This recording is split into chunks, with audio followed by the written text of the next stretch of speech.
ओम शांति। सभी को ओम शांति। आज जो टॉपिक मिला बोलने के लिए वो है हम बच्चों की, बाबा के जितने भी बच्चे हैं उनकी श्रेष्ठ स्थिति के बारे में। यानी कि टाइटल है हमारा मास्टर भगवान का। तो हम सभी मास्टर भगवान कैसे बने इस यात्रा पर, उसके लिए अपने अंदर हमें अभी क्या चेकिंग पॉइंट्स, क्या परिवर्तन चाहिए, उसके कुछ बाबा के ही महावाक्यों में से कुछ पॉइंट्स को देखेंगे। जैसे अगर बाबा की महिमा में हम देखते हैं, भगवान की, परमात्मा, अल्लाह, गॉड, फादर, कुछ भी कहो, सुप्रीम फादर, हम सभी आत्माओं का पिता, उनकी महिमा में बहुत बातें बताई गई हैं। जैसे सबसे बड़ी बात, सबसे पहला गुण उनका कि वो पतित से पावन बनाने वाले। फिर ज्ञान के सागर हैं और आनंद के सागर, शांति के सागर, इस प्रकार सभी जो आत्मा के गुण हैं। फिर कहते हैं कि वो रचयिता हैं और कहते हैं मर्यादाओं में रहने वाले हैं। हालांकि कहते हैं उनके ऊपर कोई मर्यादा नहीं लगती, पुरुषोत्तम है। और इसी प्रकार अनेक परमात्मा के गुणगान हैं। भक्ति मार्ग में भी रहम दिल कहते हैं। तो अनेक जो उनके गुण हैं वो हम सब बच्चों के गुण और कर्तव्य हैं। तो बाबा कहते हैं कि बच्चे, आपका इस समय का सबसे उत्तम रोल है और ये रोल है मास्टर भगवान बनने का। ये मास्टर भगवान कैसे बनेंगे आप? तो सबसे पहले पॉइंट जो आता है उनके गायन में और उनकी महिमा में कि वो पतित से पावन बनाने वाले हैं। यानी कि पतितों को पावन बनाने वाले हैं, यानी पतित दुनिया से पावन दुनिया में लेके जाने वाले, ये उनका कर्तव्य है। और हम बच्चों को भी वो कहते हैं कि बच्चे, आप सब भी मास्टर पतित पावन हैं। यानी कि अब हमारी चेकिंग है कि हमने कितनी आत्माओं को इस पतित दुनिया से उस पावन दुनिया की ओर लेके जाने की सेवा की है। हम कितनों को आगे बढ़ा रहे हैं। हम खुद को आगे बढ़ाकर ही उनको आगे बढ़ा सकते हैं, क्योंकि पूरी मैचिंग करनी है ना। टाइटल जो मिला है उसकी जो महिमा है, कहते बच्चों की भी वही महिमा है। क्योंकि कहते हैं बाबा कि बच्चे, मैं तो इस समय आता और आप बच्चों को ये तैयारियां करा के, अभिषेक करा के, राज्य अभिषेक करा के मैं वानप्रस्थ अवस्था में चले जाता हूँ। कहने का अर्थ है कि बाबा इसी समय कल्प के अंत में आते हैं, 100 साल के लिए लगभग, जो बताया गया। और फिर वो अपने सारे कर्तव्य पूर्ण करके, भक्ति में कहते हैं कि सृष्टि के मालिक हैं। पर वो कहते हैं बच्चे, मैं सृष्टि का मालिक नहीं। सृष्टि के मालिक, इस साकार वतन के मालिक, इस साकार लोक, साकार सृष्टि के मालिक आप बच्चे बनते हैं। मैं इस ब्रह्मांड का मालिक हूं और मैं आपको वो राज्य बाहर देकर वानप्रस्थ अवस्था में चले जाता हूं। मेरा रोल जो है फिलहाल का खत्म हो जाता है। तो बच्चे, आपको इस सृष्टि पर राज करना है, इस सृष्टि पर रहना है। पर यहाँ पर एक पर आ जाता है, पर मास्टर भगवान बनकर ही वो किया जा सकता।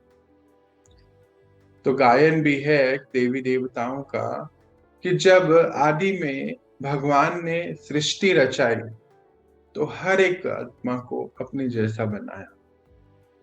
तो गायन इंग्लिश में कहते हैं God and goddesses are so many, God is one. वो गॉड एक ही है, जबकि गॉड और मेल और फीमेल की बात हो रही है, कॉस्ट्यूम की, कि बहुत सारे हैं पर गॉड एक है। तो बात कितनी सुंदर है। यानी कि हम सबका रचयिता, रचना करने वाला वो परमपिता परमात्मा एक है और उसकी रचना उसी की जैसी है। नंबर वॉर भी है यहाँ पर। तो आज हमारी चेकिंग भी है कि हम बच्चे पतित से पावन कितने बने और कितनों को पतित से पावन बनाने के सैंपल बन गए।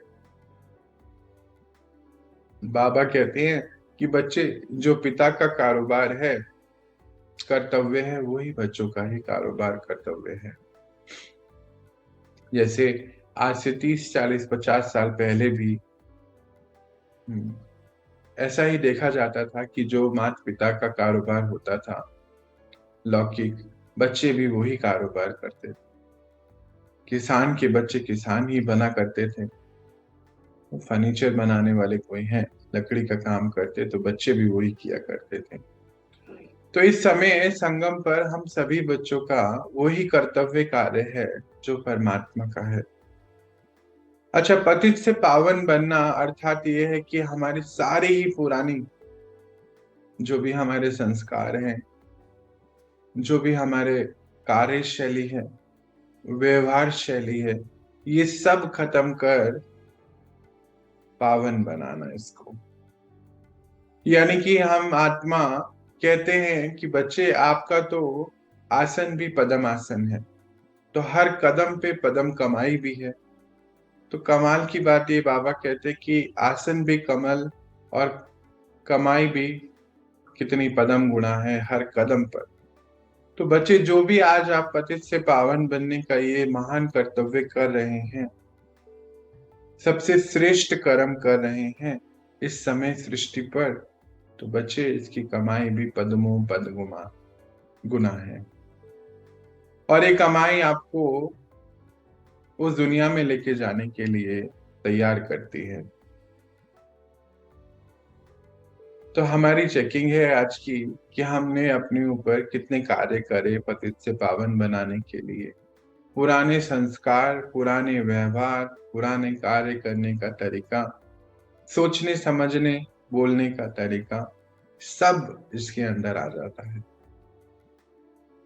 चेकिंग करके आज हमें चेंज करना है। अब ये चेक करके चेंज करने के लिए अगला गुण बाबा का हम देखते हैं, भगवान की महिमा हो रही है ना। कहते जहां भगवान की महिमा हो रही है वहां बच्चों की महिमा जरूर होती है। तो बाबा हमें एक मंदिर का दृश्य दिखाते हैं कि मंदिर में देखो बच्चे, मेरी तो एक रूप की पूजा, आपकी डबल पूजाएं होती हैं। डबल पूजा का अर्थ ही है कि पिता के साथ सारे ही देवी देवताओं के चित्र जरूर लगे होते हैं मंदिर में। उनका तो एक ही रूप न्यारा प्यारा है, ज्योति बिंदु रूप, और उनके साथ साथ 108 शालिग्राम, कहीं पर 8 भी होते हैं, और कहीं कहीं मंदिर ऐसे बने हैं जहां 16,108 भी होते हैं। जो बिल्कुल ही मास्टर भगवान की स्थिति में बच्चे पहुंच गए हैं, तो उनके लिए ऐसे मंदिर भी बने हुए हैं जहां पर भारत में ये दिखाया गया है कि जब भगवान आया तो उसके साथ उस बच्चों ने, हाँ, 16,108 बच्चों ने अपने जीवन को बिल्कुल उसको दे दिया, समर्पित कर दिया, तन मन धन संबंध स्वास्थ्य समय, और उसके जैसे ही स्थिति में आ गए तो उसके बच्चे उसके जैसे बन गए। कर्तव्य है ये हम सभी का, और वही दिखाया गया मंदिर के रूप में, एक सिंबल के रूप। कहते बच्चे आपकी तो डबल रूप में पूजा होती है। संगम पे भी जो आप अपनी इस चोले को, यानी कि ये चोला नहीं, ये बॉडी कॉन्शियसनेस को खत्म कर सोल कॉन्शियसनेस में आते हो, विदेही बनते हो, उसकी रूप की भी पूजा होती है। शालिग्राम के रूप में, और फिर आपके दैवीय संस्कार, आपकी दैवीय गुण और दैवीय दुनिया में जब आप आते हो सृष्टि की आदि में, तो फिर द्वापर से आपकी उस रूप की भी पूजा होती है। कहते बच्चे आप तो डबल पूजनीय बनते हैं, इस समय ही बाबा आपको डबल पूजनीय आके बनाते हैं।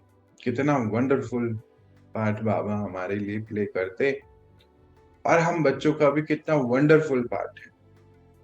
यही हमारे पतित से पावन बनने का सबसे बड़ा पॉइंट है कि हम अगर आज को देखते, ये थोड़ा सा समय कलयुग का पीछे जो बीत गया, कुछ साल मानो 30 साल, 35 साल, 40 साल, जो भी रिस्पेक्टिव एज है, 70 साल, 80 साल, तो बाबा कहते हैं बच्चे वो तो बहुत कम समय है, आप उसको बहुत बड़े पिक्चर पे देखो। 5000 साल का पूरा कल्प है, 84 आपके जन्म है, करंट जन्म में अभी जो है आपको जो भी याद होगा वो आज ही का तो याद है ना, ये वाला जन्म, पीछे तो याद नहीं है बच्चे आपको कुछ भी। तो जो भी भोगनाएं थी, दिक्कतें थी, मानो जितनी भी साल थी बच्चे, वो तो इतनी सी थी।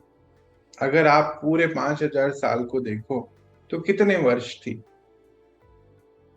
तो बाबा हमारा ध्यान खिंचाता है इस तरफ।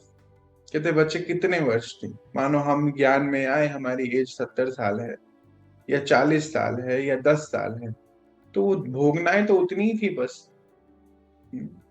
10 साल, 50 साल, 70 साल, बस उससे ज्यादा भोगना नहीं है हमारी।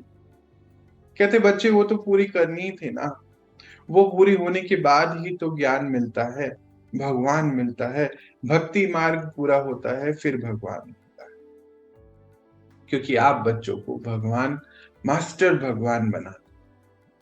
कितना वंडरफुल पॉइंट है कि बाबा कहते हैं कि बच्चे 5000 साल में से 50 साल तो कुछ बड़ी बात नहीं थी, तो अब आप पतित से पावन बन जाइए। अब तो हो गया, क्योंकि ये हम सभी जानते हैं, जितने भी हमारे लौकिक बुजुर्ग होके गए उनसे भी अगर पूछेंगे तो वो सब यही बताते कि आज से 20-30 साल, 40 साल पहले भी दुनिया ऐसी नहीं थी जैसी अभी हो गई है। हम सभी जानते हैं, एक्सपीरियंस है हमारे। हमारे बीच कुछ बड़े भाई बहन भी यहाँ होंगे, वो भी कहते हैं कि जो पिछले 20 साल में जो गिरावट आई है, वो 20 साल पहले ऐसा दुनिया नहीं थी। सभी के अंदर बहुत प्रेम था, एक दूसरे के प्रति एडजस्टमेंट पावर थी, एक दूसरे के लिए अपनापन था। और खास तौर से देखा जाए तो कहते हैं कि पिछले 5-10 साल से गिरावट ज्यादा आई। तो यानी कि पहले की दुनिया तो बहुत अच्छी थी, उस दुनिया में हम भी कहीं पर थे, तो हमारे लिए भी नेचुरली वो अच्छा ही था। तो बाबा कहते बच्चे अगर ऐसे देखोगे, बड़ी पिक्चर पे देखोगे, बड़े चार्ट पे, मेरी मेरी दृष्टि से देखोगे, तो बच्चे ये तो छोटा सा ही समय आपका ऐसा था, अब आप जो है इसको फिनिश कर दीजिए, व्यर्थ को फिनिश कर समर्थ बनिए। क्योंकि आपके पिता, आपके फादर, डैडी, बाप, हम सबका, उसका भी गुण है कि वो समर्थ है, व्यर्थ नहीं है उसका एक भी संकल्प। इसीलिए समर्थ रहकर वो हम सब बच्चों को समर्थ बनाता है, पॉजिटिव बना देता है। पॉजिटिव है ना वो, नेगेटिव है नहीं। कहते जब व्यर्थ चलता है तो आप बच्चों की शक्ति क्षीण होती है, और वहीं जो आप जब समर्थ रहते हैं तो आप बच्चों की शक्ति बढ़ती चली जाती है, और यही शक्ति आपको जो है, यही शक्ति आपको आगे लेके जाती है, मास्टर भगवान की अवस्था में स्थापित करती है। कितनी वंडरफुल बात बाबा कहता है। तो कहते हैं ये पॉइंट ले लीजिए बच्चे, और इस पॉइंट का मनन कीजिए कि ठीक है, ये जितने भी मेरे साल थे ये तो हो गया ना।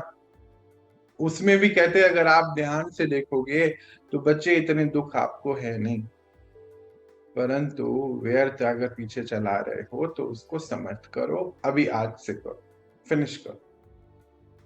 बस संकल्प जो कर लिया है अब वैसा ही कर्म होना चाहिए, चेंज नहीं होना चाहिए, ऐसे पक्का कराता है कि आज आपने संकल्प कर लिया ना कि मुझे व्यर्थ नहीं करना है, तो बस कर्म उसके ऊपर सोच। कर्म 3 प्रकार के हैं, मनसा वाचा कर्मणा।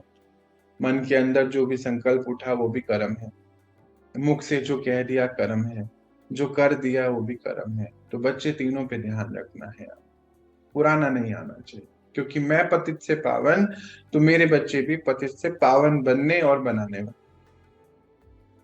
वंडरफुल बात है।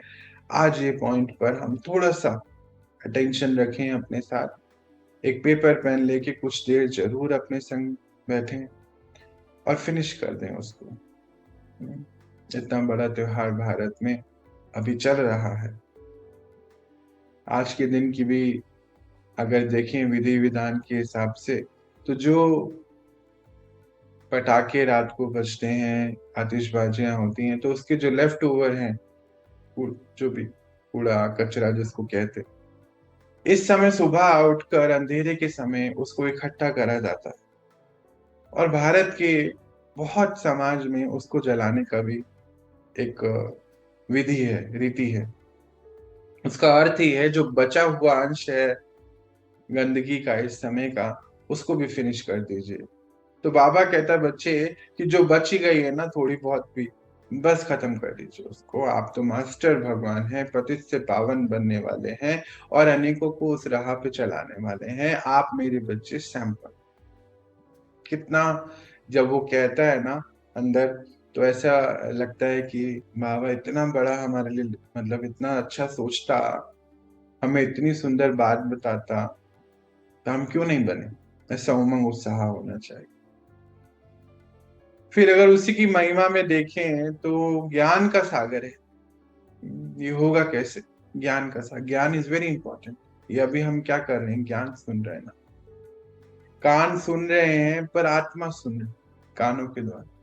मुख कह रहा है पर कान सुन रहे हैं, पर आत्मा सुन रही है, क्योंकि आत्मा को ज्ञान की भूख है ना, वीक हो गई है ना, भोजन तो चाहिए ना, जैसे शरीर को चाहिए हो। तो बाबा कहते हैं कि बच्चे मैं ज्ञान का सागर हूं, तो आप कौन है? कहते हैं आपकी महिमा तो मुझसे भी ज्यादा है। कहते हैं आप कौन है? मास्टर ज्ञान के सागर हैं। मैं सागर हूं तो आप भी तो नदियां हो, संगम पर तो मिलन होता है।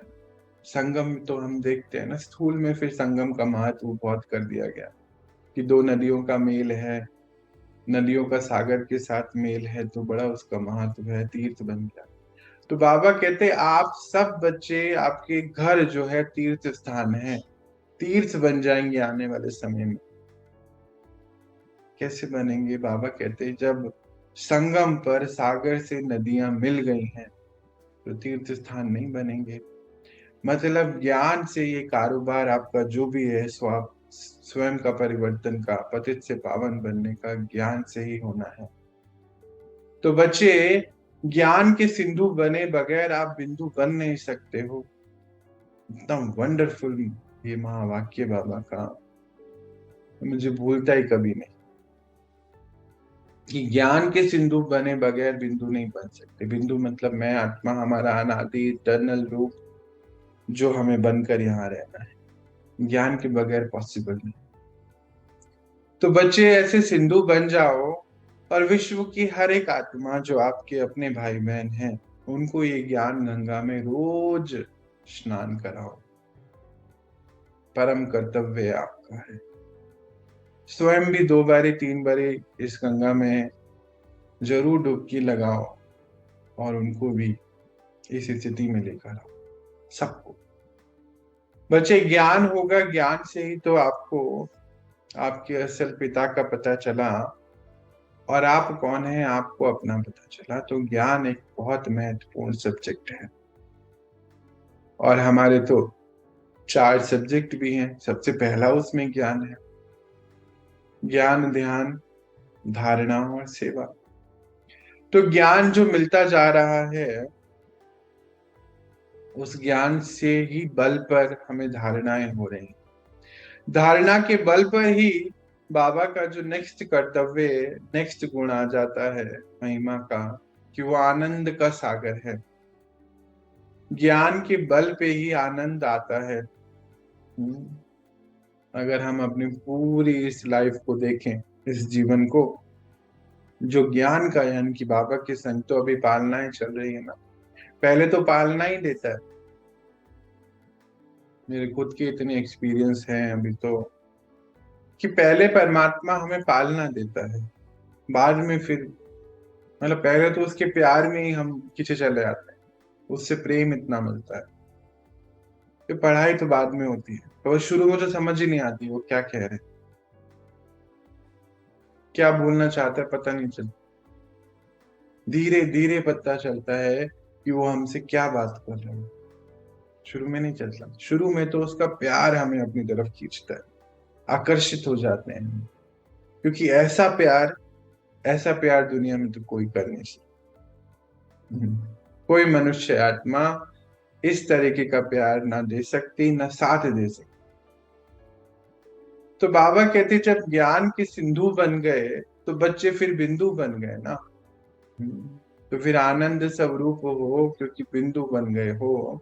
और बिंदु को कोई टच नहीं कर सकता, कोई मार नहीं सकता, कोई अपनी स्थिति से हिला नहीं सकता। बिंदु है ना,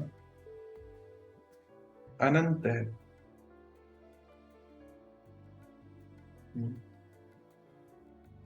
फिजिकल रूप में तो पढ़ते हैं लोग कि इन्फिनिटी को पढ़ते हैं, पर कहते बच्चे आप इन्फिनिटी से भी आगे पढ़ाई आपकी कोई नहीं कर सकता।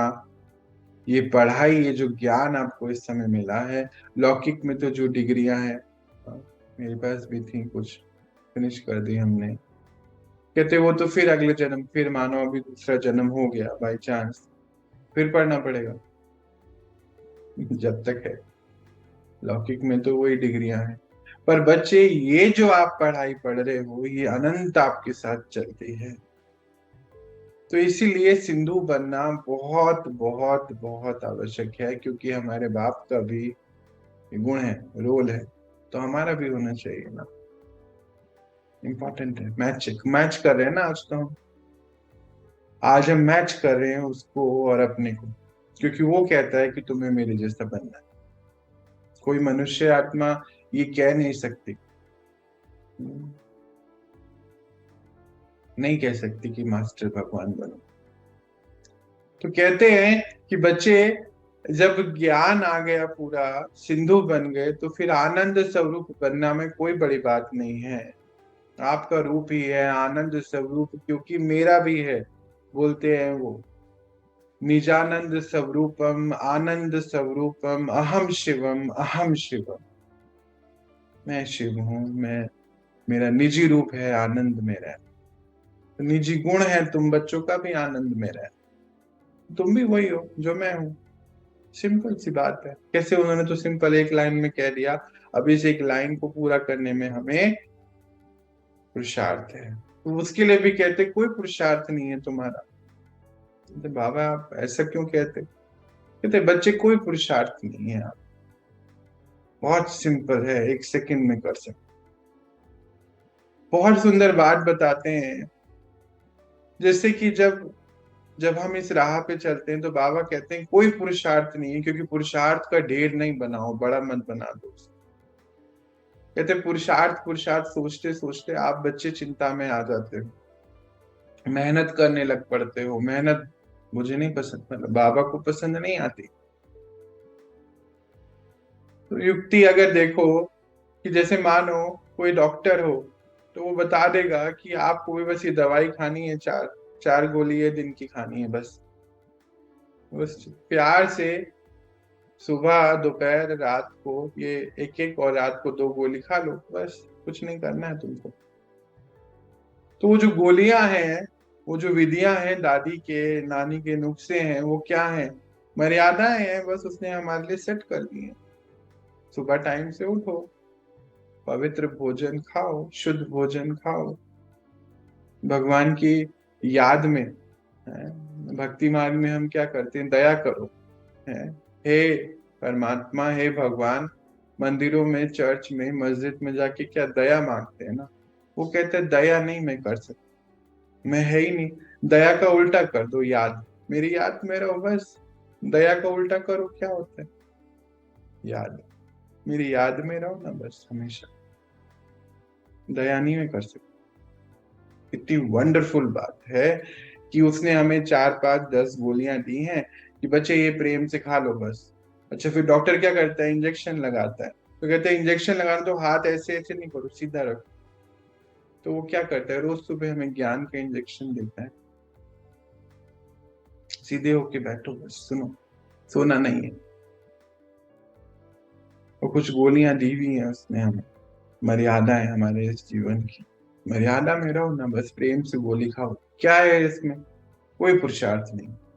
वंडरफुल बात है, हल्का कर दे।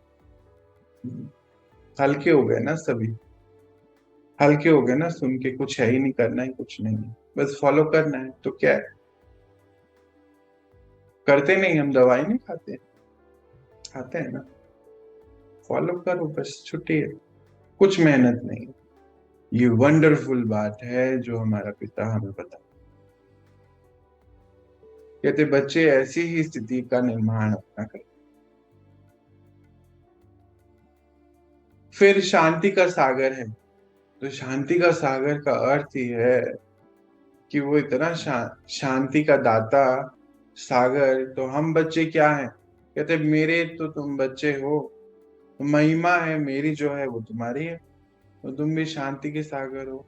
तो जब ज्ञान आ गया, आनंद आ गए, बिंदी बन गए, तो फिर कुछ है ही नहीं शांति बनाने। शांति हो गई अपने आप ही। चेकिंग हमारी है कि हमारे हर संकल्प बोल कर्म शांत हुए कि नहीं, आनंद में हुए कि नहीं, ज्ञान युक्त हुए कि नहीं, प्रेम पूर्ण हुए कि नहीं। अच्छा, सबके लिए, क्योंकि वो सबके लिए है ना। मास्टर भगवान हम बनने जा रहे, तो भगवान तो सबके लिए एक जैसा है। ये हमारी चेकिंग है अपने लिए कि क्या हम पूरे विश्व के हर आत्मा को जो है जैसा है एक्सेप्ट कर सकते हैं। उसके लिए भी उसने ज्ञान का सिंधु बनने के लिए बोला है, क्योंकि ज्ञान का एक पॉइंट है कि ड्रामा वंडरफुल है, ड्रामा रिपीट होता है, और ड्रामा वैरायटी है। यानी कि हर आत्मा का अपना रिस्पेक्टिव रोल है, वैरायटी है, और उसको पसंद है। उसको मतलब उसको, हमारे पिता को, डैडी को पसंद है। उसको पसंद है, तो फिर हमारे को यहाँ किटपिट नहीं होनी चाहिए। चाहे वो हमारा रोल है, हमारे जीवन में कुछ भी हुआ हो, उसको पसंद है। तो फिर मुझको भी तो पसंद है, क्योंकि उसकी रचना मैं हूं ना। ये छोटी सा ज्ञान का पॉइंट, बिल्कुल छुटकू सा है, इसको अपने अंदर रख। कि ड्रामा उसको पसंद है, तो मुझे भी पसंद है। कई बारी बहुत भाई बहने मुझसे पूछते कि ये क्या फिर रिपीट होगा? होगा, बाबा ने तो यही बोला है। फिर क्यों करें हम मेहनत? उसको पसंद है ना। तो जब उसको पसंद है तो मुझे आत्मा को भी पसंद है। क्यों?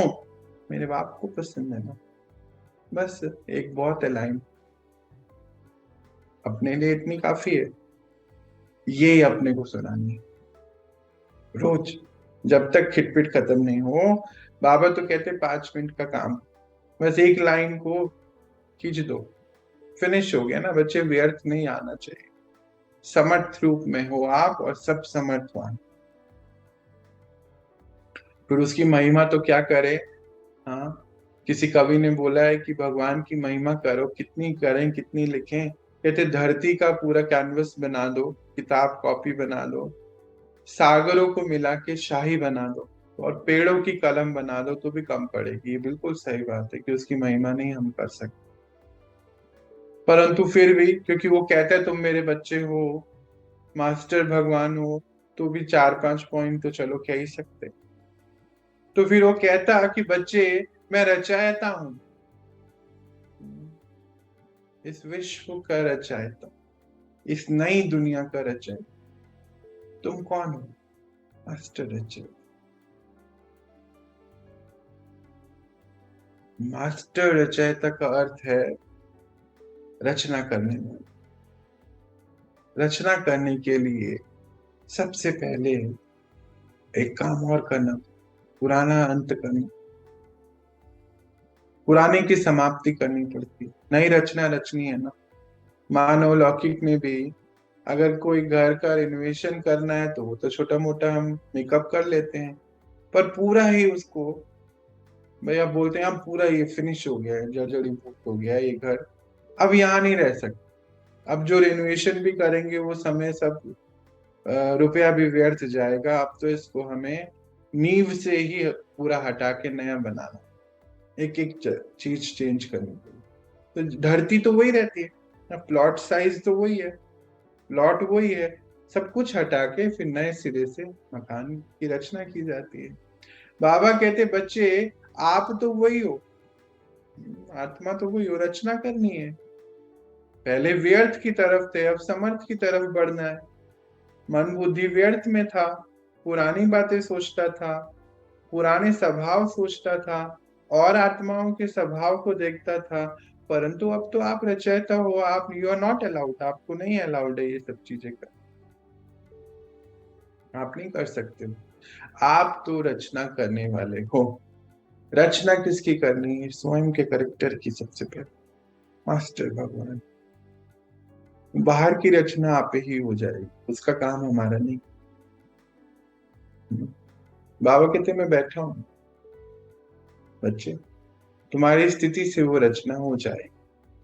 तो आप मास्टर भगवान बनने जा रहे हो, मास्टर रचयिता हो, तो स्वयं के भाग्य के भी रचयिता हो और अपने कितने भाई बहनों का भी भाग्य बनाने के भी रचयिता।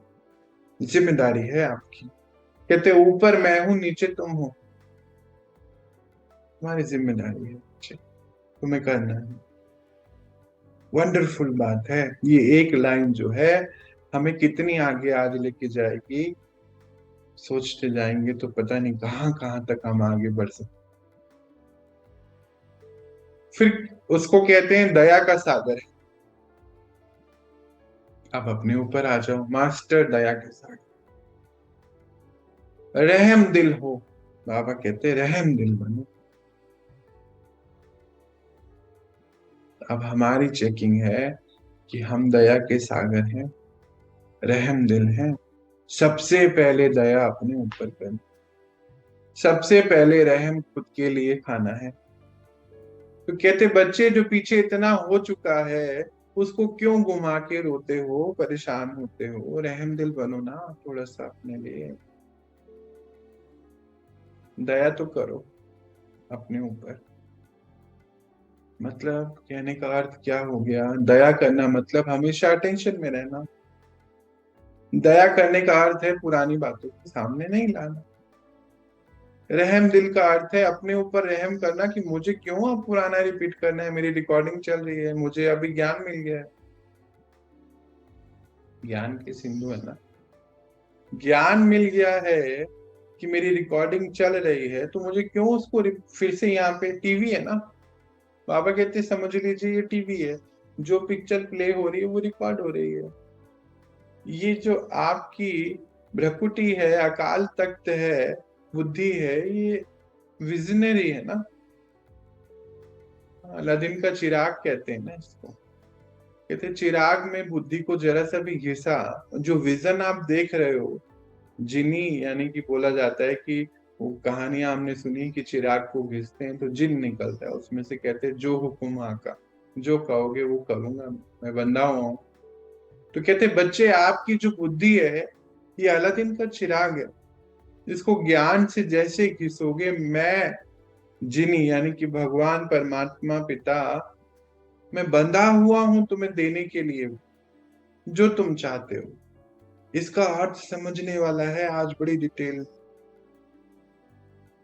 इसका अर्थ ये है कि जो हम देख रहे हैं तीसरी आंख बुद्धि से, विवेक जिसको कहते, प्रज्ञा, वो पूरा हो जाएगा। अभी क्या देखोगे? मुझे लगता है अच्छा ही देखना चाहिए। डिसाइड करो, या तो जो बीत गया उसको देखो तो होना है फिर से, जो पास्ट है वो प्रेजेंट और फिर फ्यूचर। याद है ना बाबा ने पढ़ाया हम। तो क्यों नहीं हम अच्छा देखें टीवी में, बुरा क्यों देखें? बुरा जो हो गया, बाबा कहते इतने अच्छे दृश्य बच्चे आपके खुद के जीवन के हैं, बुरा क्यों याद करते हो आप? रहम करो ना अपने ऊपर थोड़ा सा। फिर रोते हो, परेशान होते हो। आप परेशान होते हो तो बच्चे, बाप कुछ नहीं कर सकता। देखता है कि बच्चों की भाभी में है शायद ये परेशान, वो तो परेशान नहीं होता, डिटैच है ना हमसे। हम क्यों रोते हैं, कहते क्यों रो रहे हो उसको लेकर?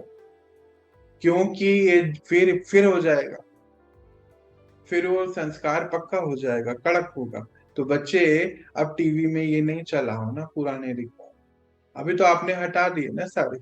रहम करो ना, थोड़ा सा तो रहम करो अपने ऊपर। आप तो दया के सागर के बच्चे को, दया करो ना। अब हमारी चेकिंग है, पहले स्वयं के लिए और फिर विश्व की हर आत्मा के लिए हम रहम दिल हैं। अच्छा, दो चार के लिए तो होते हैं, किंतु पूरे विश्व की बात है, चाहे कोई हो जाए। फिर बाबा तो कहते हैं, अब तो खैर कोई दुश्मन हमारा रहा भी नहीं, कोई हो भी बाई चांस अगर, तो उसके लिए भी रहम दिल। कहते हैं अपनों के तो रहम दिल सारे होते हैं, दया सभी कर लेते हैं, उनके लिए भी उतने ही रहम दिल और दयावान। बच्चे, आप मेरे बच्चे हो, भगवान के बच्चे, मास्टर भगवान है। इस सृष्टि का सबसे बड़ा रोल है। अब आपकी दुनिया है, आगे मुझे तो यहाँ रहना नहीं।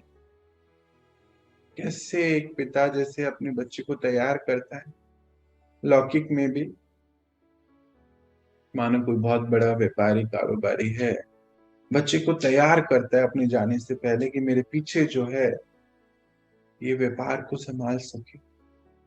बिल्कुल वैसे वो वो पिता इतनी ऊंचते ऊंच पढ़ाई पढ़ा रहा है हमें कि तुम इस दुनिया को संभाल सको, क्योंकि तुम आधार मूर्त हो बच्चे। आधार नहीं हिलना चाहिए। मेरी तुम्हारे प्रति ये शुभ आशा, ये लाइन जो है, मुझे लगता है अगले दिन सोने नहीं देती। आज तक 10 साल होने जा रहे हैं, मैं आप कितनी बार मुझे ये बात सुन, सोने नहीं देती। तुम आधार मुहूर्त हो, सोने नहीं देती। अच्छा बाबा ऐसा कहता है मेरे लिए।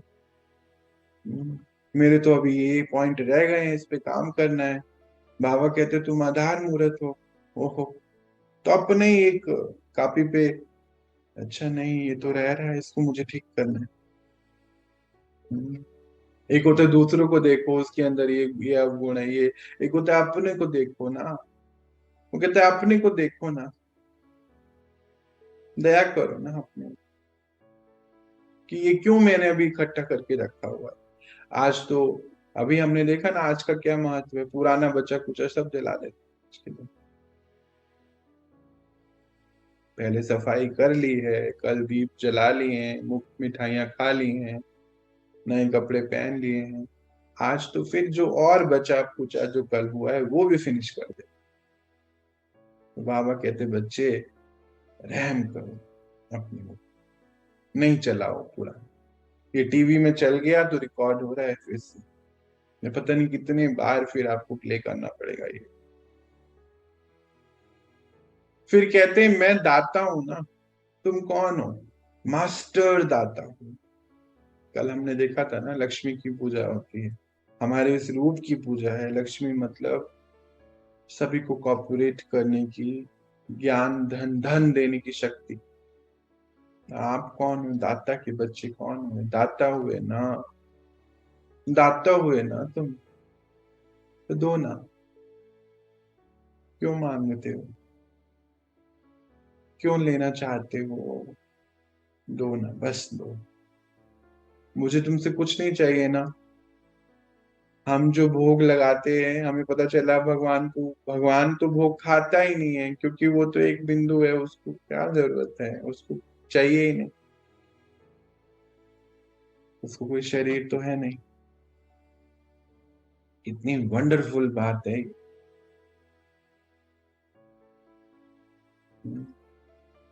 कि बच्चे, तुम दाता हो, मेरे बच्चे हो, देते जाओ ना, बस दो। चाहिए की इच्छा नहीं रखो, क्योंकि अगर चाहिए चाहिए का इच्छा है अंदर, तो फिर बच्चे मास्टर भगवान नहीं बन सकते हो। देवी देवता का गायन है देने वाले, हर आत्मा प्रति एक ही इच्छा, दातापन की। तो आज हम इतना ही बात करते हैं और इस पे अपनी चेकिंग करते हैं कि हम कहाँ तक पहुंचे और कितना। बाबा तो कहते हैं 1 सेकंड लगता है ना, बस पता चल गया ना, बस कर लो, हो गया।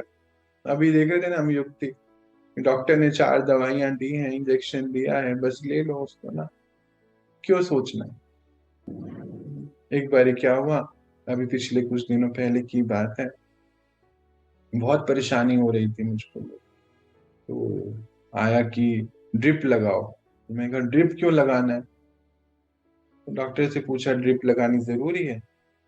कहते हैं फिर 4-6 महीने लगेंगे नहीं लगाओगे तो। अभी ड्रिप लगवाओगे तो कुछ दिनों में महीनों में ठीक हो जाओगे प्रॉपर, नहीं तो फिर 4-6-7 महीने 8 महीने भी लग सकते। मैं कहा, लगा दूं भाई।